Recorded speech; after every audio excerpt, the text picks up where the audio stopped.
Lo fi adali anta ile article tu fo jirunga le article la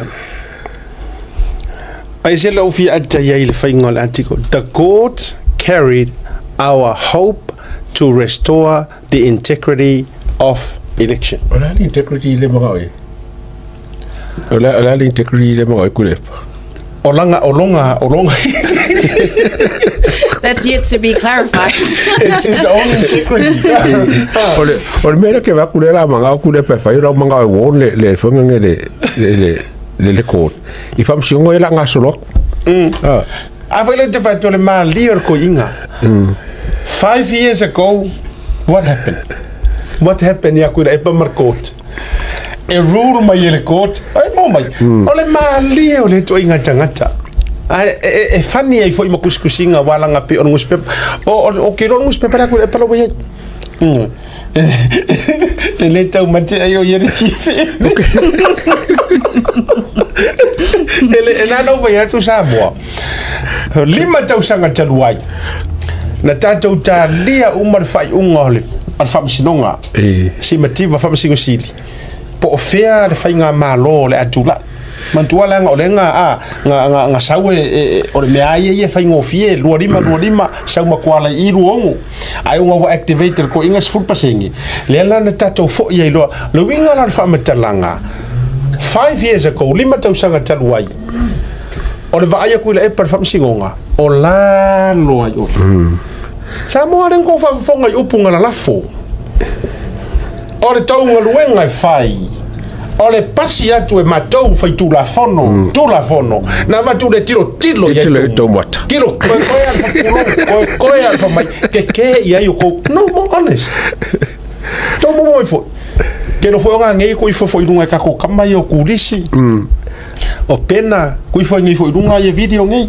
ila mutu ko fo fa manga pe lima tau sanga daluai na matua isa malar ko ingalea le fa masingonga e o ya si makiva nga ya la winga sokanga ya fiame va e o fa masingonga makua I halu ya ngau ya makau ai ala nela la lisi mele to vi foi lunga fa mole o kilo vai me misa mas ko kongi ai lunga wa nela the courts carry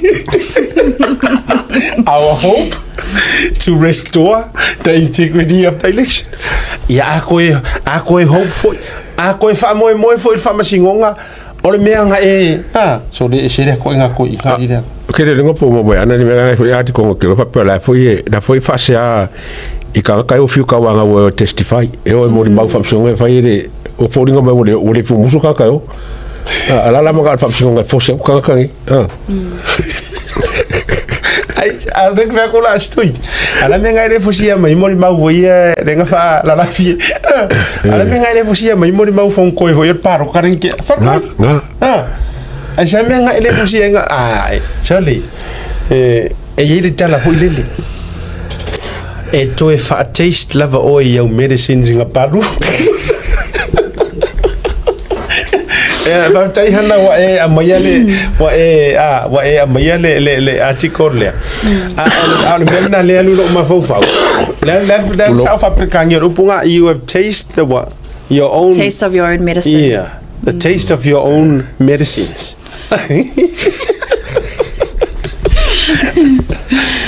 Man, so honestly the last 4 weeks that I've been analyzing Samoa Observer's news, it is honestly just peddling fear and trying to discredit this government. So thank you for discussing those articles. I'm going to go into some more positive stuff. I don't get you ese mara vainga lia. Yeah. Or family nonga male vainga. No, if I tala fonga.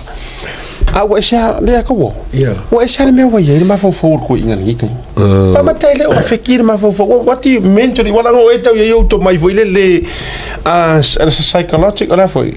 Psychology. Psychology. Yeah. Psychology for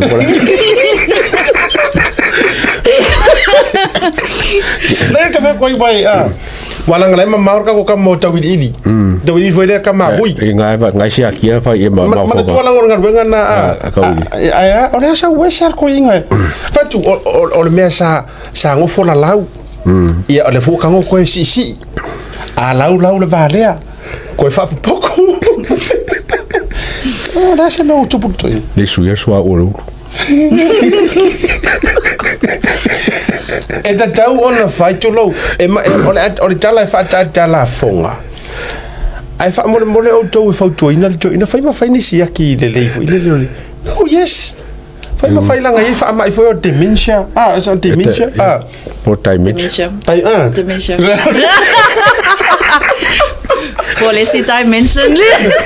Well, and I know why you.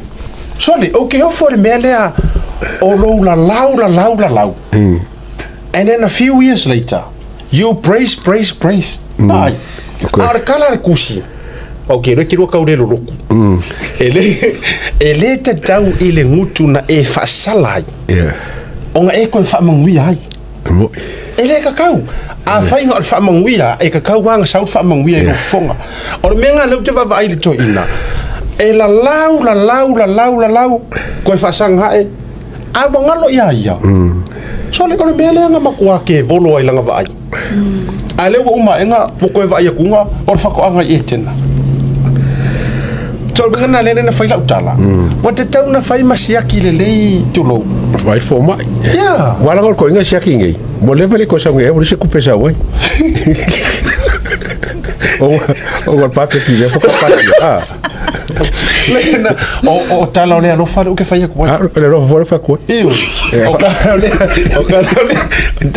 se sengale ai se ngo fo ka mo ke lo ai o ke lo ma se lo ai fa la mas ko te o we fo lo ko le ma to ai ole se kai me ma ko hale ma fai ngai fa se nga le ko inga ma fa fa pe ya nga o vai langa fa sala ngo fa ka rongi ko ki fa ko mo ka usa we e ave ka we le ko le halangi mai ya e sauro ka oro mo kwa expose ka mo kwa fa la langi do so kule pa ka o le or kai mi sa wa ka ke oru ngone TV inset ka ore ka TV1 TV3 le la fa ye la le wo sa ele sa par mi ele sa malu ai sa ko ila pop sa ko ngo o fa ngo fa fia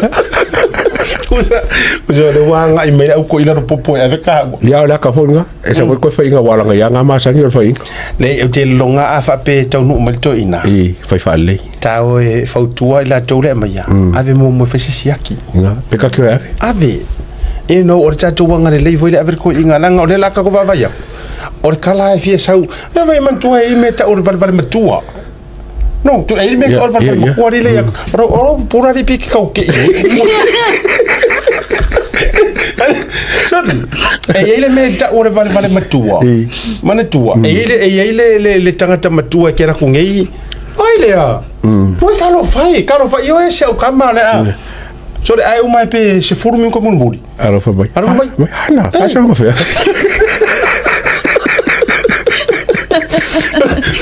O que vai eu ko inga me ngane la fia ngai mata.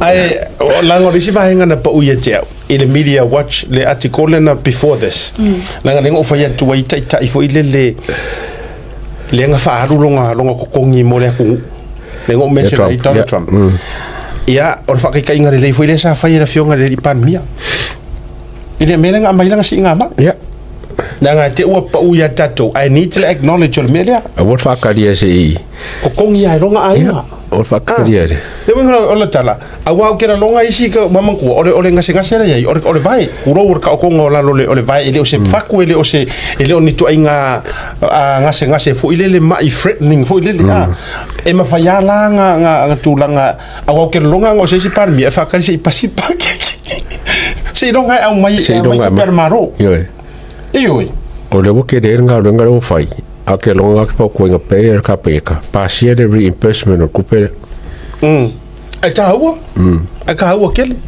lengo ole wa fai ele ainga nga sa le ele o ma fai ona fai e ma lo ile te mo mianga